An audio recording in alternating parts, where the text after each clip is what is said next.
เย็นวันเอาฝนมาออกมาติดแดดที่เก่าตัว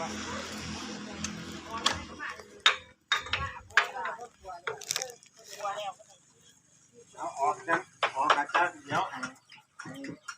เมนูออกแล้วเดี๋ยวผมตรงหลังผมทำพุทธเนี่ยพุทธคนเนี่ย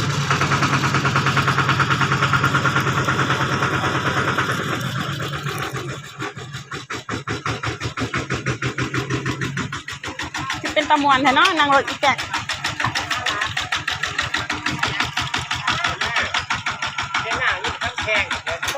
ขน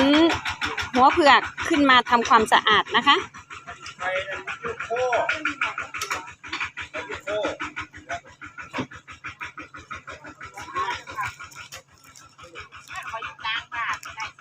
เงี้ยใส่สลัดเดี๋ยวพวกหอยมันอยู่ได้บ้า